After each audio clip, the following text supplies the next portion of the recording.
오늘 본문의 말씀 요한복음 15장 1절부터 17절 말씀을 통하여서 사랑, 부활의 열매라는 제목으로 은혜를 나누도록 하겠습니다. 여러분, 부활절입니다. 부활절 하면 느껴지는 거 없어요? 어떤 사람들은 부활절 하면 느껴지는 게 봄이 오는군요, 그렇게 생각하시는 분이 계시더라고요.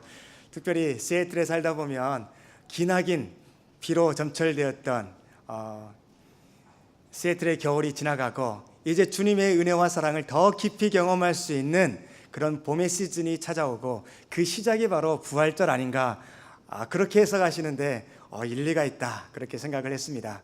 부활절의 이 아침에 주님께서 우리에게 참으로 우리가 기대해야 될 것이 무엇이고 우리가 무엇을 놓고 무엇을 위해서 살아가야 될지 가르쳐 주시는 그 주님의 음성을 듣고 주님의 뜻대로 살아가기를 다짐하는 우리 모두가 되기를 주님의 이름으로 축원합니다. 아멘. 부활주일인데요, 그러면 부활의 이유와 목적이 있으실 것 아니겠습니까? 부활에 대해서는, 부활의 사건의 현장에 대해서는 여러분 모두가 다 많이 들으셨을 줄 압니다. 오늘은 좀 다르게 예수님께서 부활하셨다, 거기 자체에 포커스를 두는 것보다는 예수님께서 부활하시면서 우리를 향해서 갖고 계시는 그 기대와 그리고 계획이 무엇인지, 그리고 그 부활의 열매를 무엇을 기대하시는지 우리 한번 살펴보기를 원합니다. 먼저 우리가 생각해야 될 것은, 첫째로 예수님께서는 부활의 열매를 반드시 분명히 기대하고 계신다는 겁니다. 예수 그리스도를 주로 영접하고 믿음으로 살아가는 사람이 아무런 삶에 대한 기대와 그리고 이유와 목적과 소명감을 가지지 못한다면 부활의 그 신앙을 갖지 않은 것이라고 볼 수가 있는 것이에요. 삶을 살아가면서 우리가 여러 가지 지치고 힘들고 어려운 일들을 경험하게 됩니다. 그래서 다 소용없어, 이런 생각들이, 그리고 한숨들이 우리 가운데 나올 때가 있습니다. 그러나 부활의 주님을 믿는 사람들은 그럴 때마다 부활하신 주님께서 나를 지금 보고 계신다, 그리고 내가 부활하신 주님을 믿는 믿음으로 살아가기를 주님께서는 원하시고 그 힘을 지금 나에게 주신다, 이 믿음을 가져야 될 줄 믿습니다. 세상 바라보지 말라는 건 아닙니다. 그러나 이 세상을 바라보는 눈 때문에, 그 마음 때문에, 지치고 고난 형편 때문에 부활의 주님을 보지 못하고 영광의 보좌에 계시는 주님을 바라보지 못한다면 바른 신앙은 아니겠지요. 이 시간에 다시 한번 부활주의를 맞이하여서 부활의 열매를 기대하신 그 주님을 바라보고, 그리고 주님을 향하여서 내가 어떤 열매를 올려드릴까 다시 한번 다짐하는 시간 되기를 바랍니다. 8절 말씀을 보게 되면, 너희가 열매를 많이 맺으면 내 아버지께서 영광을 받으실 것이요 너희는 내 제자가 되리라 라고 말씀하고 있습니다. 하나님께서 어떻게 영광을 받으신다고 말씀합니까? 열매를 많이 맺어라. 여러분, 열매를 많이 맺을 것을 기대하십시다. 우리는 가지치기 이야기를 제가 여러 번 했습니다. 우리는 그냥 비실비실하게 자라가는 그런 나무로 하나님께서 만족하지 않으십니다. 왜냐하면 부활이라는 것은요, 생명을 내준 죽음의 희생의 대가를 치르고 사신 것이기 때문에 그렇습니다. 우리를 위하여서 생명을 아끼지 아니하신 주님께서 우리가 그냥 이 세상에서 아무렇게나 살아가기를 원하실까요? 그냥 천국에만 가면 좋겠습니다, 그것으로 만족합니다, 그런 신앙으로 살아가기를 원하실까요? 그러신 주님이 아니신 줄 믿습니다. 주님께서는 우리를 향하여서 기대를 갖고 계세요. 많은 열매를 맺기를 원하세요. 우리의 삶에 그런 열매가 지금 안 보입니까? 성령의 아름다운 열매와 내면 세계가 바꿔지고, 그리고 사람들을 바라보는 눈이 바꿔지고, 하나님의 나라를 향하여서 이 삶을 갖고 가는 그 비전이 바꿔지는 것이, 그 열매들이 잘 보이질 않습니까? 그러면 우리 같이 기도하기를 바랍니다. 하나님, 더 눈을 뜨게 도와주시옵소서. 눈을 크게 뜨게 도와주시고 우리의 입을 더 크게 벌리게 도와주시옵소서. 하나님께서 주시기를 원하시는 그 은혜와 사랑을 다 받고 누릴 수 있도록 도와주시옵소서. 아까 비가 무지하게 쏟아졌잖아요. 이 소나기가 내렸는데 이 비가 막 쏟아질 때 아무리 비가 많이 쏟아지더라도요, 그 비에서 우리가 마실 물을 찾으려면 어떻게 해야 되는 줄 아세요? 그냥 가만히 바라보고만 있으면 안 됩니다. 컵을 가지고 그 비 오는 곳에 이렇게 놓아야 됩니다. 놓으면 어떻게 됩니까? 이 속에 그 비가 고이게 되는 것이죠. 그 비를 우리가 받아서 우리의 삶을 위해서 사용할 수 있는 것입니다. 마찬가지예요. 하나님께서는 우리를 향하여서 계속 은혜를 베푸시고 사랑을 나눠주십니다. 하늘의 문이 열렸습니다. 계속 그 은혜는 흘러내려오고 있습니다. 그러면 우리의 마음의 문이 활짝 열어져서 그 은혜가 우리 마음속에, 심령 속에 담겨져야 될 줄 믿습니다. 우리의 마음의 문이 딱 닫아져 있으면요, 아무리 하나님께서 은혜의 그 단비를 내리셔도 그것을 담을 그릇이 없으면 누리지 못합니다. 맛보지 못합니다. 신앙생활이 메마르게 됩니다. 힘이 없게 됩니다. 기쁨이 없게 됩니다.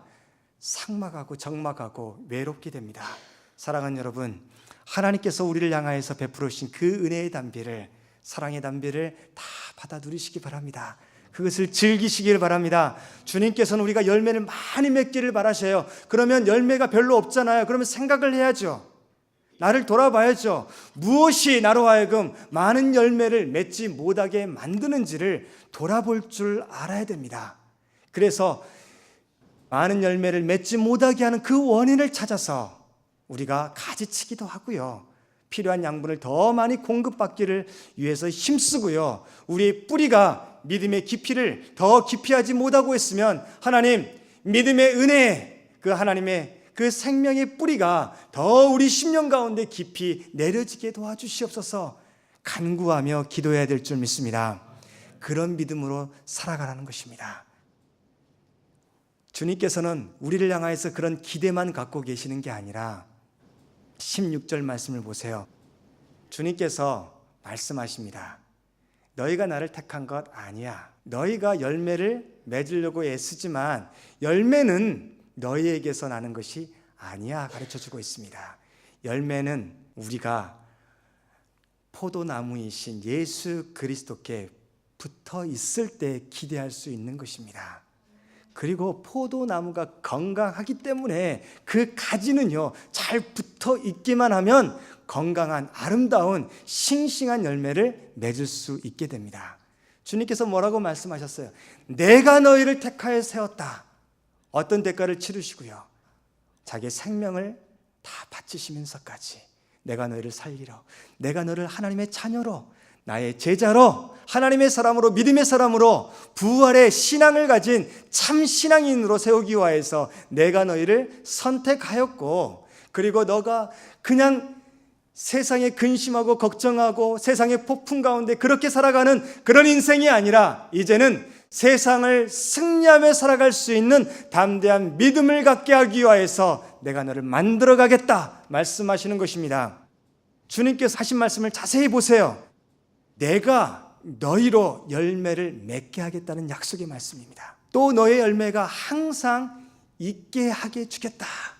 이 약속을 주님께서 하시는 거예요. 그러면 누가 하시겠다는 거예요? 주님께서 하시겠다는 거예요. 우리의 믿음과 순종을 통해서요. 그래서 주님께 우리가 붙어 있고 주님만 바라보게 되면 주님께서 주님의 열심으로 우리를 하나님의 사람으로, 부활의 열매를 맺는 사람으로 만들어 주실 줄 믿습니다. 관건은 그거예요. 내가 주님 안에 있는가? 주님의 은혜 가운데 있는가? 내 생각이, 내 마음이, 내 삶의 모습이 주님의 은혜와 말씀 가운데 있는가? 이 질문을 우리는 수도 없이 우리가 세상을 살아가면서 해나가야 될 줄 믿습니다. 그 질문에 주님께서 친히 응답하여 주십니다. 성령을 통하여서 내가 너와 항상 함께 있으리라. 주님께서 약속하셨던 그 말씀이 기억나게 하시고, 힘들지, 어렵지, 고통스럽지, 그런데 기억해, 너는 혼자가 아니야. 내가 너를 붙들어 줄 거야. 내가 너를 반드시 너로 하여금 아름다운 열매를 맺는 그런 믿음의 사람으로 만들어 줄 거야. 그 주님의 열심히 우리를 붙잡고 있습니다. 여러분, 전도할 때 이런 일러스트레이션을 우리가 사용을 하죠. 손을 잡습니다. 손을 잡는데 우리는 이렇게 손을 잡는다고 생각을 해요. 그런데 주님께서 우리를 잡으시는 손은요, 이렇게 잡으시는 게 아니더라고요. 주님께서는 우리를 잡으실 때 어떻게 잡으시냐면 여기를 딱 잡으시는 거예요. 그러면 여기를 잡으신 것과 여기를 잡는 것과 뭐가 차이점이 있는 줄 아세요? 여기를 잡으면요, 내가 놓고 싶으면 힘쓰면 놓아집니다. 그런데 주님께서 여기를 딱 잡으시면 어떻게 됩니까? 내가 아무리 놓고 싶어도 놓을 수가 없는 거예요. 바로 주님의 사랑이 그와 같습니다. 주님께서 우리를 한번 잡으시고 주님께서 우리를 붙드신다고 약속해 주셨을 때는요, 바로 이렇게 우리를 잡으시겠다는 거예요. 너가 정말 누가복음 15장에 나오는 그 탕자처럼 세상을 향해서 나아가고 그렇게 허랑방탕하게 살아가려고 하지만은 결국에는 너는 나에게 돌아오게 돼 있어. 내가 너를 그렇게 만들어 갈 거야.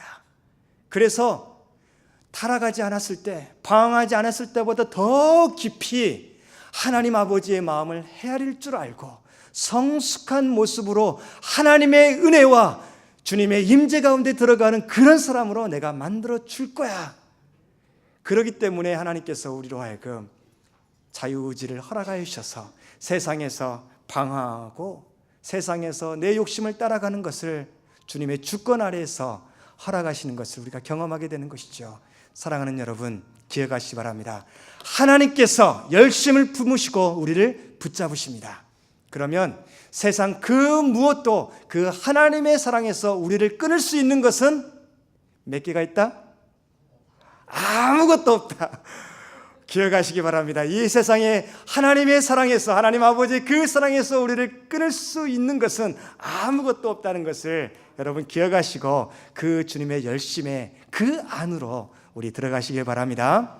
그러면 그 부활의 열매, 구체적으로 무엇일까요?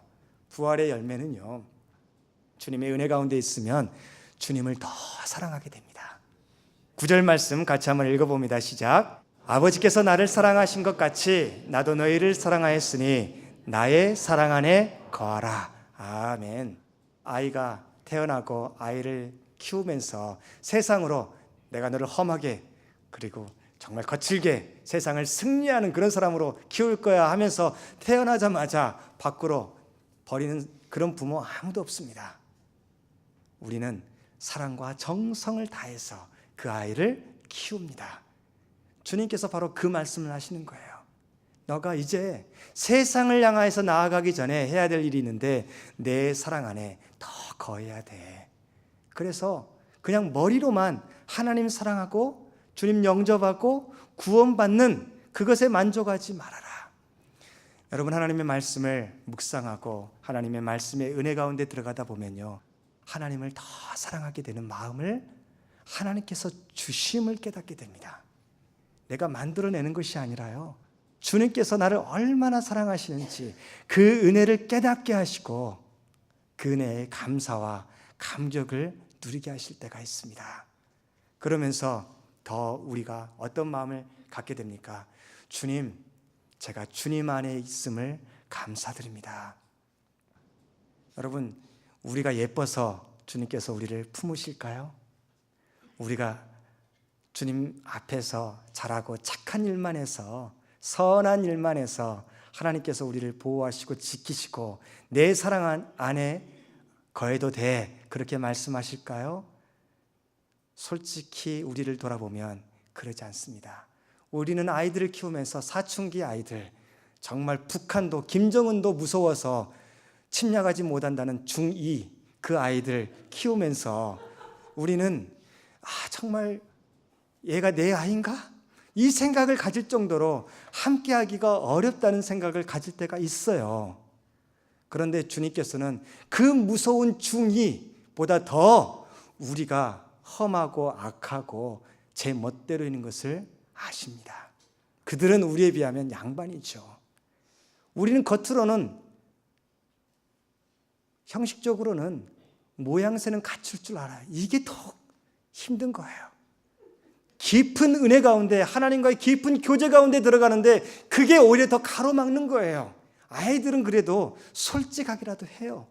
그래서 문제가 뭔지를 우리가 바로 알 수는 있어요. 너가 문제야. 아니, 내가 문제구나. 깨달을 수 있어요. 그럼 그 문제를 알면 그 문제를 픽스하기 위해서 나 자신을 고치고 나아가면 되는 거예요. 그런데 아무 문제도 없는 것처럼 하나님의 은혜와 사랑 가운데 거하지도 않으면서 마치 하나님의 은혜 가운데 있는 것처럼 하나님의 사랑을 깊이 알지도 못하면서 하나님의 은혜에 깊이 들어가 있는 것처럼 그렇게 생활하는 모습이 우리로 하여금 하나님의 은혜 가운데 더 깊이 들어가는 그 일을 막고 있는 것이라는 것이죠. 부활의 첫 번째 열매는 바로 그런 가면을 벗어버리는 것입니다. 그런 세상에 찌들은 눈칫밥을 이제는 벗어버리는 거예요. 주님 안에서 솔직하십시다. 내가 얼마나 부족한 사람인지, 내가 얼마나 무능한 사람인지, 내 힘과 능력과 나의 성실함은 하나님을 기쁘시게 하기에 아무것도 할 수 없는 쓸모없는 것이라는 것을 인정하고, 그래도 나를 품으시고 그래도 사랑하셔서 그래도 괜찮아, 내가 너를 붙들 거야, 반드시 너를 믿음의 사람으로 영광스러운 하나님의 자녀로 만들어갈 거야, 그 약속을 붙잡고 나아갈 때 우리가 철이 들고 주님 앞에서 믿음으로 한 발자국 한 발자국 나아갈 수 있을 줄 믿습니다. 주님의 은혜 가운데 거합시다. 주님만 바라보시기 바랍니다. 7절에도 이렇게 말씀하셨습니다. 너희가 내 안에 거하고 내 말이 너희 안에 거하면 무엇이든지 원하는 대로 구하라. 그리하면 이루리라. 마음대로 구하면 다 노매로 와, 하나님께서 다 그냥 너가 원하는 대로 다 이루어 주실 것이다. 그 얘기를 하는 게 아니라는 거 여러분 이제는 아시잖아요. 이 말씀이 뭐예요? 다 이루어 줄 수 있도록 하나님께서 정말 하나님의 원하시는 뜻과 식대로 구하는 그런 삶을 살아가도록 내가 만들어 주겠다는 것이죠. 어떻게 해요? 내가 주님 안에 거하면, 그리고 주님 안에 거할 때 주님의 말씀이 들려지기 시작합니다. 하나님의 말씀이 이해되어지기 시작합니다. 하나님의 뜻과 계획이 최 목사의 이야기로 들려지는 것이 아니라 이제는 나를 향하신 성령님께서 들려주시는 하나님의 마음인 것을 깨닫게 되어지는 것이지요. 그래서 그것을 놓고 기도 제목 삼는 겁니다. 그것을 놓고 이제 세상에서 하지 않았던 이제 새로운 몸부림을 치게 되는 겁니다. 나를 변화시키는 것이죠. 하나님을 사랑하고 주님을 사랑하는 그 마음이 주님의 음성이 들려지게 되고 하나님의 말씀이 들려지게 되고 하나님의 은혜 가운데 내가 변화될 수 있는 기회가 됨을 여러분 깨달으시기 바랍니다. 어떤 분들은 예배를 드려도 은혜가 안 되네요, 말씀이 들려지지 않습니다, 이런 얘기를 하시는 분들이 가끔씩 있습니다. 여러분, 주님 안에 거하지 않으면 하나님의 말씀이 들리지 않는다. 그럼 거꾸로 말하면 내가 지금 하나님의 말씀이 들려지지 않는다. 그럼 내가 지금 어디에 있다? 주님 안에 거하지 않고 있는 것은 아닌가. 잠시 십자가에서 내려와서 세상을 향하여서 방황하고 있는 건 아닌가 깨달아야 될 줄 믿습니다. 그래서 다시 주님의 은혜 가운데 들어가야지. 누가 전하든지 어떤 말씀을 가지고 말씀을 외치고 선포하든지 그 말씀이 하나님의 말씀이기 때문에, 목사의 말이 아니라 하나님의 생명의 말씀이기 때문에 그 말씀을 아멘으로 화답하고 믿음으로 받아들이고 그 말씀대로 살아가겠습니다 다짐하면 어떻게 된다고요? 내가 변하게 됩니다. 들려지게 됩니다. 그게 깨달아지기 시작합니다. 그 말씀을 비추어서 내 삶을 돌아보게 됩니다. 뭐가 문제인지를 깨닫게 되는 거예요. 다른 사람이 문제가 아니라, 이 세상이 문제가 아니라 내가 문제였구나. 나의 불신앙이, 나의 이 거짓된 그 신앙의 자세가, 나의 세상적인 욕심이 문제였구나 철저하게 깨닫고요, 이제 말씀 앞으로 바로 서서 주님 앞으로 한 발자국 한 발자국 나아가게 될 줄 믿습니다. 말씀은 우리를 거룩한 삶으로 이끄십니다. 성령님께서 말씀을 통하여서 그렇게 만들어 가십니다. 그래서 주님께서는 3절에 이렇게 말씀하셨어요. 너희는 내가 일러준 말로 이미 깨끗하여졌다. 예수님을 주님으로 영접했을 때 내 모든 죄악을 이미 용서해 주셨습니다. 그러면 이제 우리가 해야 될 일은 무엇일까요? 더 주님 안에 거하는 것입니다. 그러면요, 어떤 일이 벌어지는 줄 아세요? 예전에 했던 그 회개가 입으로 했던 회개라면 이제 그 회개의 깊이가 달라지기 시작합니다. 그 내용이 이제 더 깊어지기 시작합니다. 넓어지기 시작합니다. 내가 품었던 사람의 그 역량이, 마음의 역량이 넓어지기 시작하는 거예요.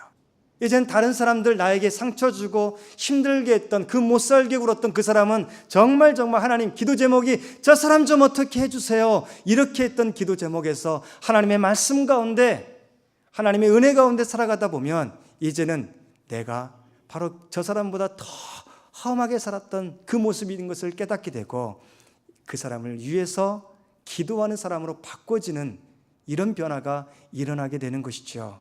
사랑하는 여러분, 아직도 마음속에 뭔가 근심과 염려와 옛날 상처들이 있습니까? 과거에서 아직도 벗어나지 못하고 있습니까? 과거에 힘들고 어려웠던, 불행했던 가정생활에서 아직도 그것이 악몽으로, 트라우마로 아직도 여러분을 괴롭히고 있습니까? 이제 떠나십시오. 이제 그 과거에서 떠나십시오. 주님께서 이미 깨끗하게 하셨습니다. 이것을 받아들이는 것이 그게 믿음입니다. 믿음으로 나아갈 때, 한 발자국 한 발자국 나아갈 때 이제 머릿속으로만 이해했던 그 은혜가 우리의 삶을 통하여서 이루어지는 것이 경험되어질 줄 믿습니다. 도저히 용서하지 못했던, 차라리 주님 저 사람을 빨리 보내시든지 아니면 한국으로 그냥 보내시든지 하십시오, 이렇게 했던 그 기도가 이제는 그 사람을 측은히 여기는 마음으로 예수님께서 말씀하셨던 것처럼 진정한 이웃이 되어서 도둑에게, 강도에게 모든 것이 털려가지고 모든 것을 잃어버리고, 그리고 정말 상처투성이가 된 그 사람을 위하여서 모든 것을 아끼지 아니하시고 물을 먹이시고 포도주를 부으시고 기름을 부으시고, 그리고 또한 필요한 모든 것들을 채워주시며 여관에까지 인도하고 필요한 모든 것들을 공급하셨던 그 예수님의 마음이 이제 나의 마음이 되어간다는 것을 경험하게 되는 것이죠. 그 사람이 불쌍히 여겨지는 마음, 측은히 여겨지는 마음, 주님을 사랑하게 되면요, 부활의 열매는 반드시 이웃사랑으로 바꿔지게 되어 있습니다. 하나님을 사랑하는 그 사랑이 이제는 다른 사람을 향하여서 나눠지게 되어 있습니다. 그 일을 주님의 말씀이, 성령님께서 행하신 줄을 믿습니다. 아멘. 여러분, 2절 말씀을 보시면 이런 말씀이 나와요. 무릇 열매를 맺는 가지는 더 열매를 맺게 하려 그것을 깨끗하게 하시니라 말씀하십니다. 우리를 더욱더 거룩하게 깨끗하게 만들어 가십니다. 그래서 다른 사람들이 우리 주위로 모일 수 있도록, 내가 하는 말이 다른 사람의 귀에 들리도록 우리를 만들어 가시는 것이죠. 해피데이 전도주의를 앞에 두고 여러분 다른 사람을 초청하기를 원할 때 내 말이 영향력 있기를 원하잖아요. 그러면 주님의 말씀 가운데 살아가십시다. 주님을 더 깊이 사랑하고 그 말씀을 인하여서, 그 순종을 인하여서 우리의 삶이 바꿔지잖아요. 그럼 다른 사람도 우리의 변한, 그 변해가는 그 모습을 통하여서 주님에 대해서, 그리고 우리가 전하는 그 복음에 대해서 관심을 갖게 되는 것입니다. 우리 5절 말씀을 같이 한번 읽어봅니다. 나는 포도나무요 너희는 가지라. 그가 내 안에 내가 그 안에 거하면 사람이 열매를 많이 맺나니 나를 떠나서는 너희가 아무것도 할 수 없습니다. 이 말씀이 깨달아지는 것, 이게 바로 은혜입니다. 주님을 떠나서는 제가 아무것도 할 수 없는 것이군요. 다른 사람이 나를 버렸기 때문이 아니라 내가 감당해야 될 일들을 내가 감당할 수 없구나, 연약하구나, 그것을 깨달았기 때문이 아닙니다. 이 마음은요, 정말 하나님과 깊은 교제 가운데 들어갔기 때문에 주님의 은혜와 공급, 그 사랑을 공급받지 않으면, 그 기쁨을 알기 때문에, 그 능력을, 그 행복을 경험했기 때문에 그것 아니고서는 세상 다른 것으로 만족할 수 없는 나를 만나게 되는 거예요. 그래서 주님을 떠나서는 제가 아무것도 할 수 없습니다. 주님 안에서만 살아가기를 원합니다. 그렇게 살아가기를 원하시는 마음을 우리에게 주신 줄 믿습니다. 16절을 보시면 주님께서 기대하신 또 다른 열매, 우리가 이웃사랑이라고 말씀했습니다. 중반절을 보게 되면 이는 너희로 가서 열매를 맺게 하고, 우리로 하여금 주님의 성령의 열매를 맺고, 그리고 우리의 삶이 변화되어지고, 그리고 정말 주님과 더 깊은 교제 가운데 들어가는 거, 그것만을 기대하시는 게 아니에요. 그게 first step이었다면 second step으로 우리를 이끌어 주십니다. 주님의 열심으로 우리로 하여금 가라고 말씀하셔요. 우리가 가기 싫어하는 그곳으로 이제는 가라고 말씀하십니다. 그래서 거기에서 열매를 맺어라. 하나님이 기뻐하시는 너의 마음속에 맺어졌던 그 열매가 이제는 세상에서 너의 삶의 헌신을 통하여서 맺어져야 된다, 가르쳐 주시는 것이죠. 그래서 여러분, 요한계시록 22장을 보게 되면 또 그가 수정같이 맑은 생명수의 강을 내게 보이니 하나님과 및 어린 양의 보좌로부터 나와서 길 가운데로 흐르더라. 아멘. 이제는 이 세상만을 바라보는 게 아니에요. 하나님의 영광 보좌를 바라보는 거예요. 그 보좌를 바라보면서 이 세상을 바라보는 새로운 눈을 뜨게 되는 것입니다. 거기에 뭐가 있었습니까? 강 뒤에 좌우에 생명나무가 있습니다. 그 나무에서 12가지의 열매를 맺게 되는 거예요. 그래서 달마다 그 열매를 맺게 됩니다. 주님께서는 우리를 향하여서 계획이 있으십니다. 이 세상을 살아가면서 1월달부터 12월달까지 모든 달마다 너희가 세상에서 아름다운 열매를 맺어야 된다. 내가 그렇게 해주겠다 말씀하는 거예요. 이제는 나아가면 됩니다. 주님의 은혜 가운데 붙들리면 됩니다. 여러분, 나아가시기를 주님의 이름으로 축원합니다. 생명나무이신 주님께 우리가 붙어있는 신앙생활을 하게 되면, 그러면 주님께서 열매를 맺어 주십니다. 그리고 우리의 삶의 모습을 통하여서 다른 사람들이 그 상처가 치유되고 회복되고 하나님을 예배하는 하나님의 사람으로 만들어 가 주실 줄 믿습니다. 주님께서는 우리를 왕같은 제사장으로 부르셨어요. 그래서 요한계시록 22장 5절 말씀을 보게 되면 이런 말씀이 나옵니다. 이는 주 하나님이 그들에게 빛이심이라. 그들이 누군 줄 아세요? 우리 이마에 하나님의 사람이라는 14만 4천 명, 정말 믿음의 사람이라는 생명을 걸고 주님만 바라본다는 그 믿음의 인이 우리 이마에 찍혀 있다는 것을 나도 알고 세상도 알고 사탄도 알고 하나님도 알고 모두가 다 알아서 하나님만 바라보는 그 사람들이 어떻게 된다고 말씀합니까? 세세토록 왕노릇 하리로다. 아멘. 그렇다고 여러분, 왕노릇을 기대하고 신앙생활 하지 마시고요.